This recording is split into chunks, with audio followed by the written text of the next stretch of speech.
Présenter l'histoire de l'Égypte sur 3000 ans représente un défi, puisque très souvent cette histoire est perçue, en tout cas par les non-spécialistes, comme représentant un bloc avec disons une société qui n'évolue que peu pendant 3000 ans.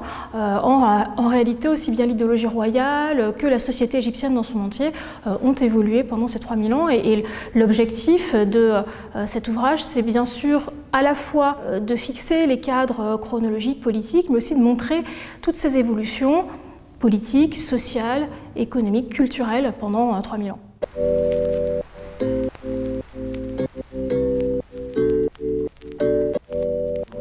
Alors, de nombreuses disciplines sont convoquées par les égyptologues pour comprendre l'évolution de la société égyptienne sur plus de 3000 ans.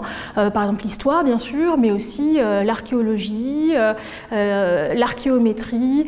Alors, on peut avoir différentes disciplines, notamment scientifiques maintenant, qui viennent nous aider à mieux comprendre, par exemple, la vie quotidienne des Égyptiens, comme leur diète alimentaire. Alors, ce sera l'archéobotanique, l'archéozoologie, pour comprendre ce que mangeaient les Égyptiens en termes de plantes, mais aussi en termes d'animaux.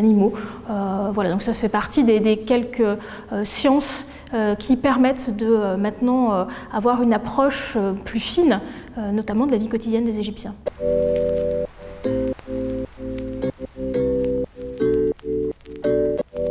Il y a toujours de très nombreuses découvertes archéologiques en Égypte qui touchent à la fois des domaines peut-être déjà mieux connus du grand public, comme les domaines funéraires ou religieux, mais il y a aussi de très nombreuses découvertes maintenant sur l'archéologie des déserts ou encore sur la vie quotidienne des Égyptiens, l'organisation de la société ou l'économie égyptienne, grâce notamment aux fouilles de villes égyptiennes.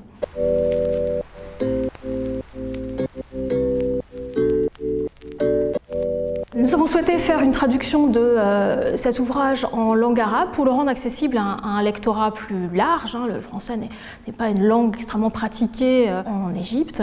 Et puis nous travaillons, nous les 4 auteurs, en Égypte. Et je crois qu'il est normal de publier aussi des ouvrages dans la langue du pays dans lequel on travaille. Et on travaille sur l'histoire de ce pays, donc je crois qu'il est parfaitement normal de aussi publier en arabe.